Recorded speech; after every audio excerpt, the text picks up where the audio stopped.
우리 국민들께서 직접 이 장면을 보시고 또 들으시면서 판단할 수 있는 여지를 또 갖게 되는 거니까 여러분도 이해를 해주시길 부탁드립니다. 자, 고맙습니다. 네, 말씀 감사합니다. 네. 언론인 여러분, 박수 치면은 무슨 내기라는 소리 듣는 거 아시죠? 그 박수 안 치셔도 됩니다. 네, 네, 고맙습니다. 네. 네, 박수가 습관적인데. 네. 다음으로 이제 순방 기자단과 대통령님과의 자유로운 질의응답 시간 갖겠습니다. 네. 저희 평소 하는 대로 질문 있으신 분들 손 들어주시면 제가 인지 가능한 대로 바로 마이크 드리겠습니다. 가장 먼저 손 들어주신 옆자리에 앉아 계시죠? 연합뉴스 임형섭 기자님 질문 먼저 받아보겠습니다. 여기 마이크, 이걸로 쓸 수 있어야 돼요. 네, 여기 마이크가 있는 걸 그랬어요. 대통령님 새해 복 많이 받으십시오. 연초부터 정상회의 일정 고생 많으십니다. 저는 좀 전에 이번 방중에서 생각보다 진전이 있다고 말씀을 하셨는데, 문화교류 관련, 민간교류 관련 문화교류, 그 중에서도 한한령 문제를 좀 여쭤보고 싶습니다. 그동안 한한령 때문에 사실상 양국의 문화교류에 많은 제약이 있어 왔는데요.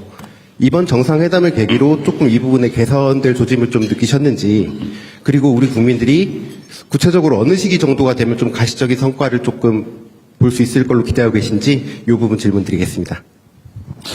네, 이게 꽤 오래된 의제여서 사실 중국 정부는 한한령은 없다라고 계속 말해왔죠.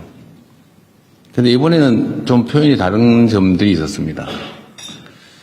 석자 얼음이 한꺼번에 언 것도 아닌데 또 한꺼번에 다 녹겠냐. 또 과일은 때가 되면 익어서 떨어진다. 이렇게 직접 시 주석께서 말씀하셨는데 그게 정확한 표현인 것 같습니다. 이제 그렇게 노력하겠다. 근데 어떻게 갑자기 바뀌면 없다고 한 게 있는 게 되잖아요. 그런 점들을 서로 이해해 줄 필요가 있겠다는 생각이 듭니다. 봄도 갑자기 오지는 않아요. 시간이 필요하죠. 과정이 필요하니까. 실무부서에서 이제 구체적 협의를 하라고 말씀하셨기 때문에 실제 협의가 이루어질 겁니다. 그리고 가능한 범위 내에서 점진적으로, 단계적으로 또 질서 있게 그들의 표현에 따르면 질서 있게, 유익하게, 건강하게 이 문제는 잘 해결될 겁니다. 조짐 정도가 아니라 이제 명확한 의사표명이라고 저는 생각합니다. 시기나 방식이나 이건 뭐 또 분야마다 또 여러 가지 그 대상의 특성에 따라 좀 달라지겠죠. 무한대로 또 할 수는 없는 게 또 그 사회주의 체제의 또 속성이기 때문에 100% 완전히 또 방치할 수도 없는 그것들의 입장도 이해해야 되겠죠. 그래서 구체적 협의가 좀 필요할 겁니다. 너무 서두르지 않고 우리도 지금까지도 뭐 아예 제로 상태로 이렇게 오랜 세월을 보냈는데 조금씩 단계적으로 원만하게 해나가면 될 것 같습니다. 네. 이번에는 좀 이쪽 테이블로 가보겠습니다. 네. 가운데 테이블 계신 SBS 강청환 기자님 먼저. 네.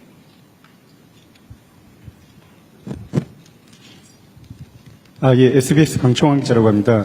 대통령 고생 많으셨습니다. 그리고 한중 정상회담에서 시진핑 주석께서 하신 말이 역사의 올바른 편에 서서 전략적 선택을 해야 한다라고 모두 발언에서 발언을 했는데 역사의 올바른 편이라는 말이 이제 중국에서 자주 쓰는 표현이긴 한데 최근에 이제 뭐 베네수엘라 사태라든지 중일 갈등도 심화되고 있고 이런 부분이 있어서 좀 의미하는 바가 있지 않나, 좀 시사하는 바가 있지 않나 하는 의도가 있는 발언이 아닌가라는 생각이 좀 들었는데 대통령께서는 좀 어떻게 들으셨고 또 회담에서는 또 그 관련된 어떤 이야기가 좀 나왔는지 여쭙고 싶습니다.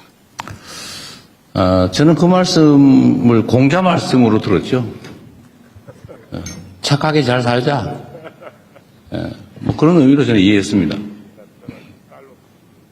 뭐 특정한 의미를 부여하고 싶은 의도가 있는지는 모르겠는데 우리가 역사적으로 바른 편에 서기 위해서 노력해야 되는 거 맞지요. 뭐 그걸 특정 사안의 염두에 둔 것이라면 저로서야 뭐 특별히 또 거기 반응할 필요를 못 느꼈습니다. 그냥 공자 말씀이라서 아 그렇구나 이렇게 생각했습니다. 뭐 정상회담이라고 하는 게 대화라고 하는 게 그런 거죠. 이게 사담을 나누는 게 아니니까 각자가 하고 싶은 이야기를 하는 겁니다. 더군다나 공개석상에서 하는 얘기는 그냥 액면 그대로 받아들여주면 좋죠. 저도 저의 할 얘기를 했을 뿐이니까요. 그리고 뭐 내밀한 얘기들은 또 비공개 석상에서 하게 되는데 그 자리에서도 제가 이렇게 말씀을 드렸습니다. 각 국가의 핵심적 이익이나 중대 관심사에 대해서 당연히 존중해야 된다. 뭐 대한민국의 핵심 이익 당연히 존중받아야죠. 핵 잠수함 문제 같은 그런 거 아니겠습니까? 또 중대 관심사에 대해서 존중받아야죠. 우리는 일본과의 관계도 또 중국과의 관계만큼 중요하죠. 그리고 제가 이 얘기도 명확하게 했습니다. 중국의 시진핑 주석은 중국의 국가적 이익을 위해서 최선을 다하고 대한민국 대통령 이재명은 대한민국 국익을 위해서 최선을 다하는 것 아니겠냐. 그러면서도 서로 필요한 부분에서 또 타협하고 조정해 나가는 것이 국가 간 관계다. 뭐 이렇게 직접 내가 말씀드렸죠. 각자가 해야 될 이야기를 하는 자리다. 이렇게 생각해 주면 되겠습니다. 네. 다른 질문 또 받아보겠습니다. 앞쪽 테이블, 이번에는 좀 제일 뒤쪽 테이블로 가볼까요? 9번 테이블이 저한테 가장 멀 것 같은데, 네. 한국일보 이성택 기자님? 네. 제일 멀리 계십니다. 네. 예, 대통령님 안녕하십니까. 새해 복 많이 받으십시오. 저 한국일보 이성택 기자입니다. 이번에 여러 가지 방중 성과가 있었다라는 평가가 나오고 있는데요. 그 중에서 이제 한반도 평화 안정 관련해가지고 중국이 건설적인 역할을 하는 것으로 이렇게 확인된 부분이 성과로 좀 꼽히고 있습니다. 그리고 이제 이 과정에서 한중이 평화 구축을 위한 창의적 방안을 지속적으로 모색하겠다 이런 결론이 좀 도출됐는데요. 어떤 창의적 방안을 좀 생각하고 계신지 그게 또 한 가지 궁금하고요. 또 이거 연관된 질문인데 이번에 한중 정상회담 결과에서 한반도 비핵화 관련해서는 언급이 나오지가 않았습니다. 그래서 이걸 두고서 오히려 북한을 대화의 장으로 이끌기 위한 전략이라는 평가도 있고 아니면은 중국의 한반도 비핵화 의지가 후퇴됐다 이런 상반된 평가도 있는데요. 비핵화가 공식적으로 거론되지 않은 이유 그리고 두 정상께서 한반도 비핵화 관련해 가지고 어떤 인식을 좀 모으셨는지 들어보고 싶습니다. 정상 간의 대화의 가장 중요한 부분은 구체적 사안에 대한 해법 이런 것도 있겠지만 더 중요한 거는 신뢰죠. 시 주석께서도 그런 말씀을 하시더군요. 말은 쉽게 할 수 있다. 행동은 쉽지 않다. 제가 그거 자주 하는 얘기이기도 하죠. 말이야 누가 못합니까? 다리라도 따다 줄 수 있지만 결국은 신뢰는 그렇게 쉽게 말로 확보할 수 있는 게 아니다. 한중 관계의 가장 기본적인 과제는 신뢰 회복이라고 생각해요. 정말로 상대 국가를 또 상대 국가 국민들을 인정하고 존중하느냐. 막 혐오하고 증오하면서 무슨 대화가 되겠습니까? 거래야 있을 수 있겠지만 거래는 누구나 할 수 있죠. 그러니까 대화하고 소통하고 서로 존중하면서 쌍방이 모두 도움되는 일을 찾아가는 것은 그렇게 쉬운 일은 또 아닙니다.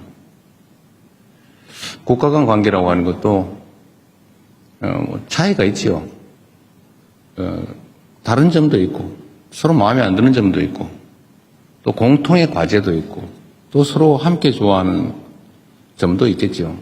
그러나 그 차이들은 좀 줄여나가고 또 갈등적 요소는 또 최소화하고 이해하려고 노력하고 또 상대의 입장을 존중하고 또 공통으로 추구하는 가치들에 대해서는 또 함께 힘써 노력하고 또 이러다 보면 관계는 개선이 되겠죠. 큰 방향이 어긋나는 쪽으로 가느냐